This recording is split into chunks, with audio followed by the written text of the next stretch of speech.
Johannesburg Housing MMC Mlungisi Mabaso and Transport MMC Funzi Ngobeni will this morning visit the construction site on Klipspruit Valley Road in Soweto. Now, more than 300 families have been left homeless by flash floods. That's at Nancefield Hostel. Let's bring you the latest on this now. We're joined, in fact, by the MMC Mlungisi Mabaso this morning. MMC, great to have you with us on the program. Yet again, heavy rains in Joburg, and we all know what happens then. Those people in low-lying areas, they are always the worst affected. Tell us the latest on Nancefield Hostel. Well, thank you very much. Greetings to yourself and the viewers at home. Yesterday, we went back to Nancefield Hostel to assess the damage and also to check the water level that was flowing, passing towards the hostel and the informal settlement that is adjacent to the hostel, because it was also badly affected as well. But fortunately for us, because we did not experience those heavy rains yesterday, so we were able, to contain the situation on the ground. We were able to assess the extent of the damage, and we were working with the local leadership together with the ward councillor, and the residents had urged and pleaded with us not to relocate them yesterday, because they were still looking at the condition of the weather, and they realized that it was not that dangerous as it was in the previous days. So we could not then relocate them, but we still made those facilities ready, for any emergency that might have occurred. But up until so far, we have not received any call which indicated otherwise.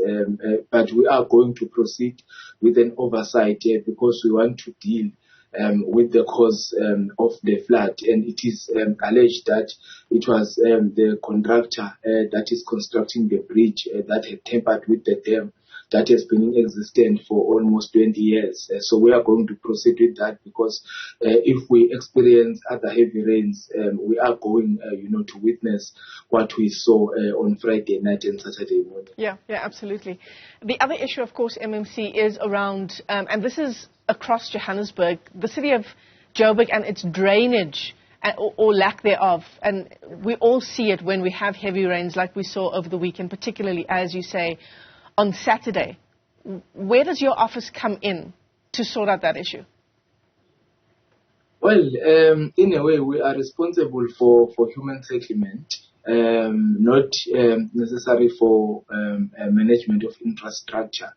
But we always come in because when the people in the informal settlements or in the hostels get affected, then we need to respond as the department, because that is our responsibility and mandate. But we do take responsibility in some instances, especially in the developments where we are then required to install bulk infrastructure. But in these instances or cases, it is environment that is in a way responsible for the management of flood lines and rivers and dams in the city, but also GRA is responsible for stormwater drainage system. But we are always brought in, because when the informal settlement or any of the settlement is affected, then the Department of Human Settlements needs to respond and provide social reliefs and interventions. So let's talk about the 300. Just give us a sense again, MMC, just how many people are impacted by what's unfolded at Mansfield Hostel. Is it 300 people that are at risk of losing their homes or at risk of being affected by the flooding to Nancefield Hostel? Is that the number? Well, at Nancefield, yes, it was estimated at 300. But yesterday when we were on site, we then discovered the 44 that was not accounted for by disaster. We then requested disaster to go back on the ground so that at least they are able to give us consolidated numbers. So approximately there are about 344 families or households that were affected. So it's households, not people. 344 households. So it's many more people than that, actually. Well, we normally account them as households, not as individuals, because sometimes you'll find that in one unit there are two people, staying as a family.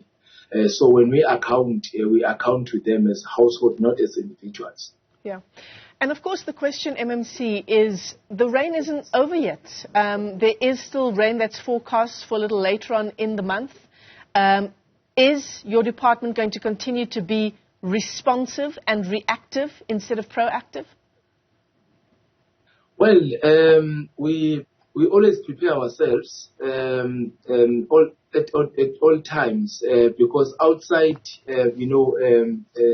rainy seasons, you also have your fire incidents that always occurs in the informal settlement. So we always prepare ourselves as the department. But remember, we do have the facility like in the inner city that we normally use for temporary accommodation. But currently all those 9 buildings are full to capacity, and we have one building that is still under construction, which will then make it the 10th building for temporary accommodation. But over and above all of that, we always make other provisions like opening facilities while, preparing for the relocation of the affected beneficiaries or households. So we are always, prepared, and we always prepare ourselves. But the reality is that you can't be proactive in your response in the incidents such as these ones, because they happen in different areas. Like, you will have an incident in region D, you will have an accident in region G. And when you relocate, you find that your temporary accommodations are far from that particular region. Hence it makes it then difficult, to have facilities ready at all material times. Yeah. So that's why most of the time we rely on other public facilities for us to relocate people while we are still habitating the areas that they are residing on. Yeah. Human Settlements MMC here in Johannesburg, Mlungisi Mabaso, thanks very much indeed for your time.